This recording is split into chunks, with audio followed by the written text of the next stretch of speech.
Guys आप लोगों की डिमांड थी कि आपको अच्छी क्वालिटी और अच्छी वॉइस चाहिए। गाइस मैंने आपकी विश को पूरा कर दिया है। गाइस आप भी मेरी विश को पूरा कर दीजिए।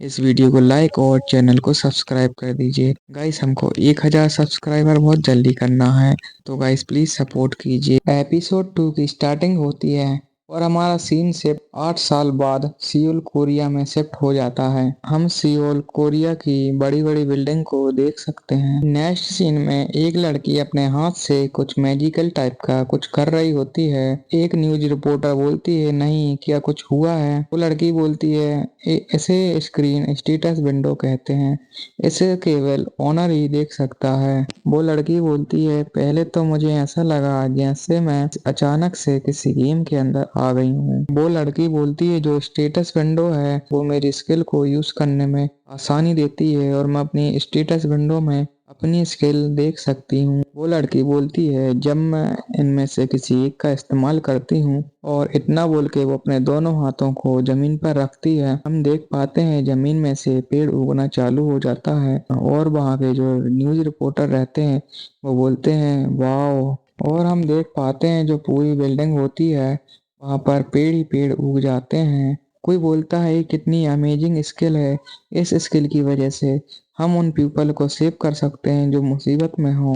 नेक्स्ट सीन में एक लड़की अपने बेड पर बैठी है और वो 8 साल पहले डंजन शॉक के समय यूमी बेरोजगार थी। शायद यह सब कुछ उसके गंदे घर में उगने वाली फफूंद और कई के प्रति उसके लगाव के कारण है। इतने में वो पेड़ उन लोगों को पकड़ने लगता है। वो लड़की बोलती है, इन पेड़ों ने डेवलप कर लिया है फाइकोकिनेसिस जब वो अवेक हुए थे, जिसका उपयोग उन्होंने हाल ही में एक गिरती हुई बिल्डिंग के नागरिकों को बचाने के लिए किया था।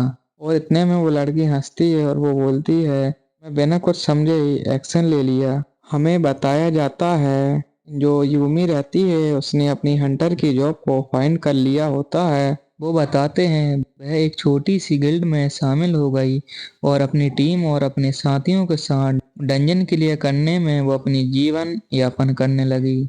एक आदमी बोलता है, इन डंजन में जो कुछ भी मिलता है उससे आपको मनी मिलता है।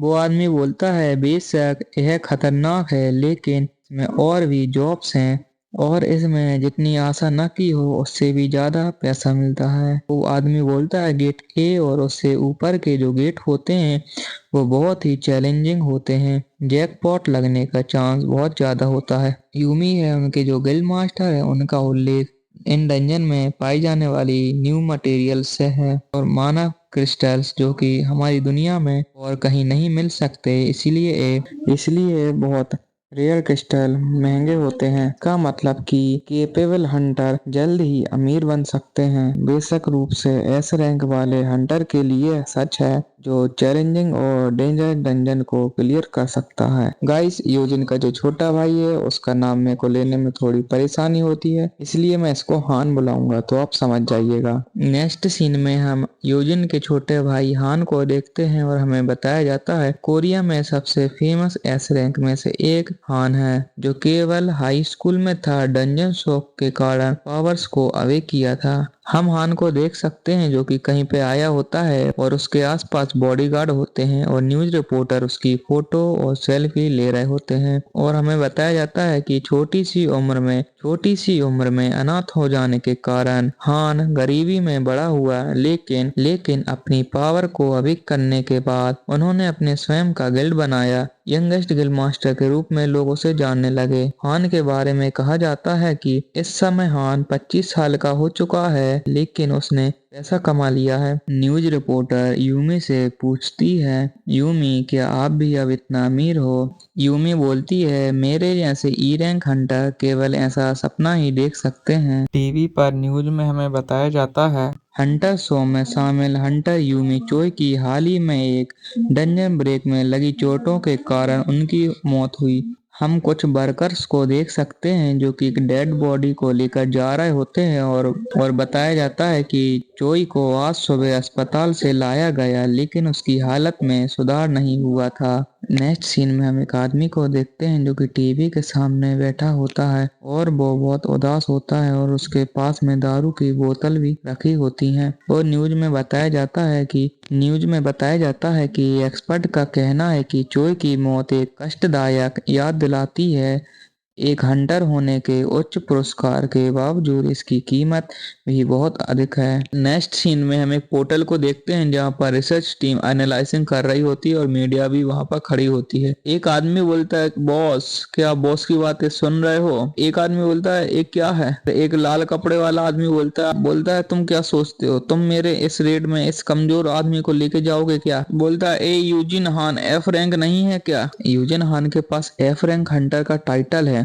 यूजिन हान ऊपर सिर करके हंसते हुए बोलता है, ओ तो तुमने मुझे पहचान लिया। यूजिन हान बोलता है, मुझे थोड़ी छूट दोगे क्या? मुझे अपना गुजारा करना है। लाल कपड़े वाला आदमी बोलता है, मुझे तुम्हारे बफ्स की कोई भी परवाह नहीं है। लाल कपड़े वाले इतना बोलता ही है कि पीछे से एक आदमी आकर उसको रोक लेता है और बोलता है, इसे बंद करो। क्या तुम ऐसा करोगे? ऐसा नहीं है कि हम लोग पे नहीं कर सकते, हम उसे और कुछ भी दे सकते हैं। लाल कपड़े वाला आदमी बोलता है, इससे पता चलता है वो आदमी कितना बेकार है। अरे कोई भी और गिल्ड उस जोकर को लाने के लिए इतना ज्यादा पे नहीं करेगा। और कुछ लोग यूजिन हान के बारे में बातें कर रहे होते हैं, वह छोटा सा बास्टर्ड, मैंने सुना है कि वह हर रेड में बच जाता है तबकि बाकी रेडों में जो उनकी टीम है वो सारी ही नष्ट हो जाती हैं। वह एक पैरासाइट की तरह है जो कि हर रेड में ज्वाइन हो जाता है लेकिन हर रेड में बच जाता है। ये सब यूजिन हान सुन रहा होता है लेकिन वो कुछ बोल नहीं पाता है। एक आदमी बोलता है, इसमें कोई आश्चर्य नहीं है कि उसे उसके प्यारे छोटे भाई ने भी उसे त्याग दिया है। मतलब भाई समझ रहे हो, 8 साल बाद ना जो अपना हान है ना, हान ने यूजिन को छोड़ दिया है मेरे हिसाब से। लाल कपड़े वाला आदमी बोलता है, मैंने सुना है जब उस मूर्ख के पैर टूट गए थे तब भी वह आदमी उसे अस्पताल नहीं भेजा। पीले बाल वाला आदमी बोलता है, अरे उसके सामने उसके भाई के बारे में बात मैं नहीं करूंगा। यूजिन आकर उस लाल कपड़े वाले की कॉलर को पकड़ लेता है और बोलता है, अब ये काफी है। फिर यूजिन गुस्सा होते हुए बोलता है, उस कमीने का इस रेट से कोई भी लेना देना नहीं था। लाल कपड़े वाला हंसते हुए बोलता है, क्या मैंने तुम्हें नाराज कर दिया?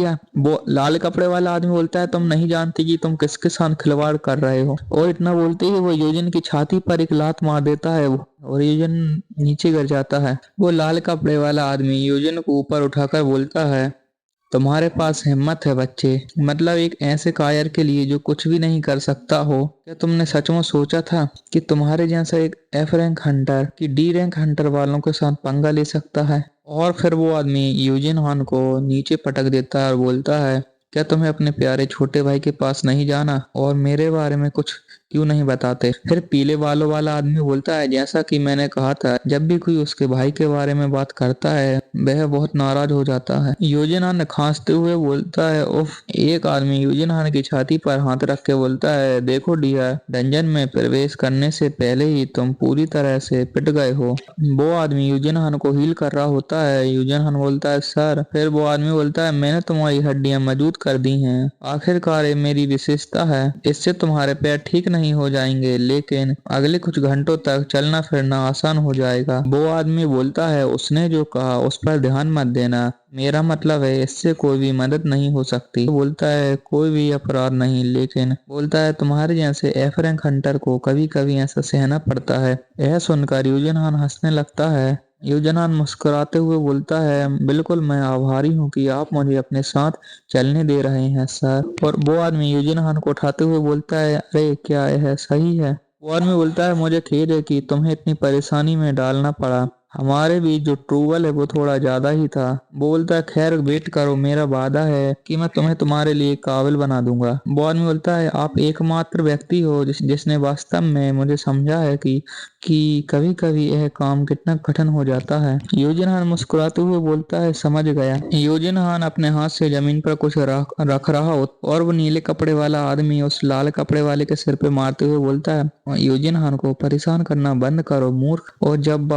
और जब बात डंजन और उसके मोस्टर की आती है तो ह्यूमन से एक चलता फिरता विश्वकोश है। गाइस, एक वर्ड था यार, मेरे को इसको समझ नहीं आया, हिंदी में इसको विश्वकोश ही कहते हैं मेरे हिसाब से। लाल कपड़े वाला बोलता, ओ ये किस लिए है? यूजिन हान अपने हाथ में स्टेटस विंडो को ओपन कर लेता है और बोलता है, और विंडो बोलती है, चेक कोस्टोडियन शिप। और स्टेटस विंडो उस नीले वाले आदमी को स्कैन कर रही होती है। उसके ऊपर लिखा आता है गिल्ड मास्टर सेकुबो लेम आपकी हिरासत में आ गया है। ऊपर लिखा आता है जैक अप सुकून फिर लाइफ सीकिंग पैरासाइट। ऐसा ही वे मेरे बारे में कहते हैं और वे पूरी तरह से गलत भी नहीं है। नीले आदमी वाला बोलता है, यूजन से बोलता है तो फिर चलो तुम भी। यूजन यूजन बोलता है ओके मैं आ रहा हूँ। यूजन चलते हुए जा रहा होता है और बोलता है ओके मैं आ रहा हूँ। यूजिन हान चलते हुए जाता है और बोलता है इसे चाहे वो जो भी कहे, इस स्किल के बिना मैं लंबे समय तक जीवित नहीं रह सकता हूँ। और यूजिन हान का इतना कहते ही आज का एपिसोड हमारा खत्म हो जाता है। गाइस अगर आप वीडियो पे नए हैं तो प्लीज वीडियो को लाइक और चैनल को सब्सक्राइब कर दीजिए, जिससे आपके लिए मैं और भी मानवा लेके आ सकूं। कमेंट करना बिल्कुल ना भूलिए।